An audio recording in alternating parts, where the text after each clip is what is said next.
Di video kali ini, gue akan bahas 3 prinsip untuk membangun yang namanya kekayaan. Prinsip pertama, ini yang paling penting menurut gue, adalah jangan kehilangan uang. Investasi adalah sebagai sarana ya, untuk kita menggandakan uang kita, membuat uang bekerja di saat kita tidur. Tapi kalau lu investasi dan lu malah rugi duit, ini banyak orang keliru di sini. Kalian berinvestasi itu bukan untuk rugi. Aturan pertama investasi, jangan sampai rugi. Jangan pernah meresikokan yang namanya permanent loss of capital. Karena ini berbahaya dan sulit untuk dibalikin. Gua akan jelasin nanti. Jangan pernah ngejar spekulasi.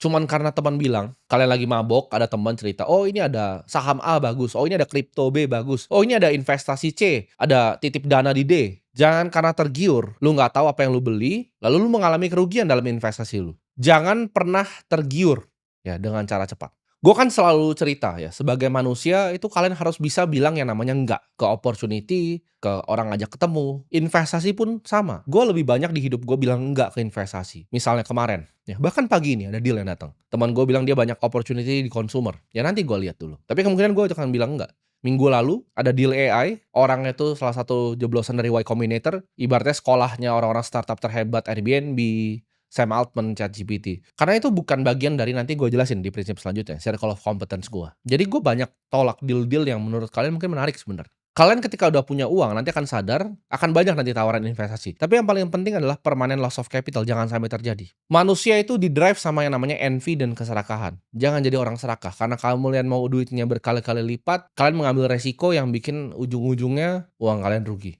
Contoh ya, lu menginvestasi ke hal yang lu nggak mengerti. Misalnya 100 juta rupiah. 100 juta rupiah itu hilang 50%. Let's say lu invest di A. A ini dari lu taruh 100 juta jadi 50 juta. Itu turun berapa persentasenya? Kalian bisa hitung dengan cepat, 50%. Tapi untuk balikin A tadi dari 50 juta ini ya ke 100 juta, itu butuh naik 100%.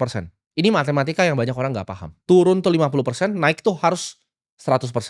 Sekarang gue pengen kasih kalian tebak-tebakan sedikit. Kalian tahu nggak kalau turunnya 60%? Ya, misal jadi 40 juta. Itu harus naik berapa untuk balik lagi? Seperti modal semula. Jawabannya harus naik 150%.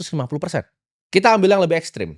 100 juta tadi taruh di C. Turunnya 80%, jadi sisa 20 juta. Itu perlu naik 400%, teman-teman. 400% untuk balik ke modal awal.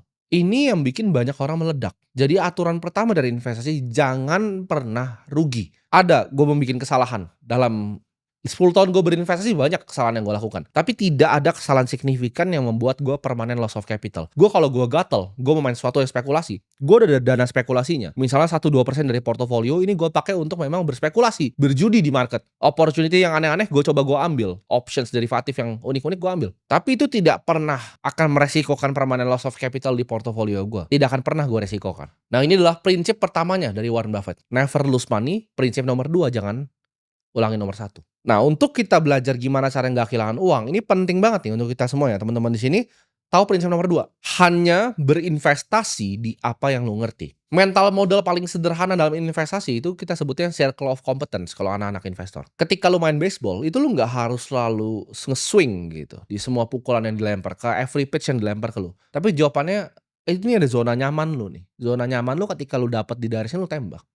Lu pukul.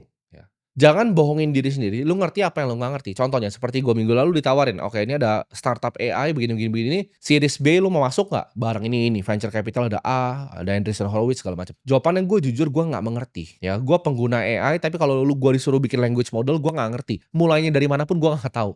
Adalah gue belajar sedikit-sedikit dari course Nvidia, tapi gue nggak ngerti jawabannya. Gue bukan expert di machine learning, gue bukan expert di artificial intelligence. Saya tidak mengerti, jadi gue nggak ikut investasi karena gue nggak paham cara bikin agentic AI itu seperti apa. Itu bukan circle of competence gue. Uang sekolah ya, uang yang tadi permanent loss of capital yang gue lakukan untuk hal-hal seperti ini sudah banyak sekali di hidup gue. Tiap kali gue investasi di apa yang gue tidak mengerti, 100% uang gue pasti kena bakar. Bro, ini ada startup ini pasti kebakar uang gue. Ini ada deal private equity begini, gue nggak ngerti, gue coba masuk, uang gue kebakar. Udah berkali-kali ini terjadi sama gue. Kalian harus paham ya. Investasi itu mirip seperti seorang pilot. Kalau lu mengoverestimasi kemampuan lu sendiri, itu ujung-ujungnya celaka. Lu terlalu ugal gitu, celaka. Perlu yang namanya kebijaksanaan untuk tahu apa yang kita bisa mengerti dan apa yang kita tidak bisa mengerti. Gue tuh lebih banyak bilang, oke, gue gak mengerti. Karena itu adalah format dari humility manusia. Ketika lu bilang, oke, saya gak mengerti. Gitu. Gak ada yang salah gitu. Dengan ditawarin AI itu saya gak mengerti. Entar mungkin ditawarin quantum computing mungkin gue jawab, "Gue nggak mengerti, itu bukan industri yang gue ngerti." Tapi lu kalau tanya gue investasi di energi terbarukan, di solar, gue mungkin mengerti. Lu tawarin gue berinvestasi di bank, gue mungkin mengerti cara kerjanya bagaimana. Tier 1 capital, Tier 2 capital tuh apa, gue paham banget gitu. Cara ngitung cepat net interest margin dari bank, gue bisa analisa dari A sampai Z, karena gue cover bank udah lama. Balik lagi, kalau kalian pernah kerja mungkin di fund ya, buy side atau di sell side di sekuritas, itu analisnya tuh dibagi coveragenya. Mereka punya universe sendiri. Contoh ada yang spesialisasi di bank, ada yang spesialisasi di pertambangan, di mining, ada yang spesialisasi di consumer goods. Ini mereka pun dipisah-pisah. Jadi orang tuh harus punya yang namanya circle of competence mereka sendiri. Suatu bidang area investasi lu paham betul. Jadi investasi itu nggak harus di aset A, B, atau C. Nggak harus di saham perusahaan, nggak harus di B, di kripto, nggak harus C, di real estate. Tapi di apa yang lu paling mengerti sebenarnya. Lu paling mengerti nih. Ini lu tinggal di sini udah lama gitu. Lu ngerti banget harga sewanya semua berapa, silahkan lu main properti. Lu ngerti banget tentang emas, sejarahnya bagaimana, silahkan main emas. Tapi investasilah di apa yang lu mengerti. Karena ketika lu keluar dari itu, pasti lu rugi. Ini akan bikin decision making lu, keputusan lu lebih tajam. Ketika lu nggak ngerti, oke skip. Ngerti, beli. Nggak ngerti, skip. Jadi pilih satu circle of competence dan jadi kelas dunia di bidang itu. Prinsip terakhir ya adalah untuk berpikir secara jangka panjang, pikir secara long term karena compounding adalah keajaiban dunia ke-8. Buffett itu hit $1 billion di umur 56 tahun. 16 triliun pertama dia itu di umur dia 56 tahun. Butuh waktu puluhan tahun untuk compounding uang dia.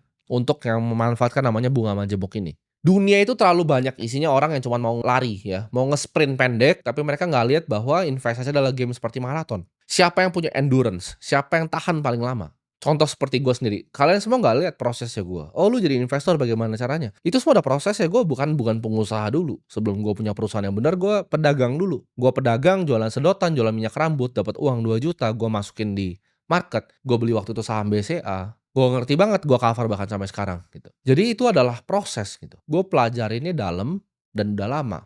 Tidak ada yang instan.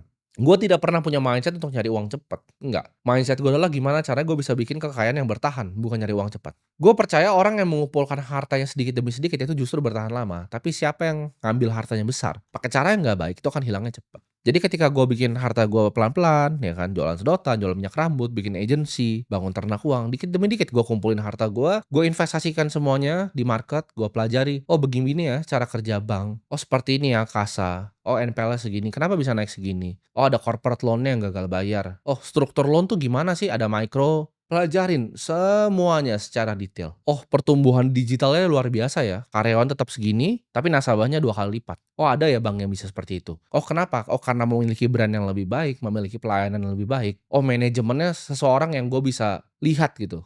Keren manajemennya. Itu semua yang gue pelajari dari gue masih kecil. Jadi nggak ada semata-mata lu lihat, oh dia jadi kaya tiba-tiba, nggak ada. Ini prosesnya dekade. Gue nggak ngomong 1-2 tahun, tapi dekade. Bunga majemuk ini akan berbunganya dekade. Kekayaan itu nggak dibikin sama orang yang jenius menurut gua. Kekayaan tuh dibikin sama orang yang disiplin, sabar, nikmatin prosesnya. Beli apa yang lu ngerti, ya tahan selama mungkin. Karena gue lihat dari banyak hedge fund, seperti bahkannya paling besar lah kita ngomong, konglomerasi paling besar, Berkshire Hathaway. Even grupnya Salim punya First Pacific, mereka itu ketika berinvestasi di suatu aset, mereka tahannya sangat-sangat panjang. Kalau kita lihat hedge fund yang luar biasa besar growth-nya seperti TCI, mereka itu portofolio turnover-nya 8 tahun ya. Ganti perusahaan tuh 8 tahun sekali. Lu harus punya mindset berinvestasi itu di perusahaan yang berkualitas. Jangan lu rusak compoundingnya karena lu pengen beli barang, pengen pamer, pengen ini, enggak. Tahan 10-20 tahun, belilah investasi yang lu paham betul. Terserah lu mau beli properti komersil kalau paham betul. Lu mau beli misalnya perusahaan yang terbuka atau tertutup di private equity. Atau yang bahkan perusahaan yang belum ngasilin revenue di venture capital. Atau lu mau berinvestasi di teknologi terbaru seperti kripto, seperti AI. Kalau lu mengerti betul, silahkan. Tapi stick to circle of competence lu. Jadi yang pertama gue ulangi lagi, jangan sampai rugi. Kedua, beli apa yang lu ngerti. 3, punya mindset jangka panjang. Karena investasi adalah maraton bukanlah sebuah sprint.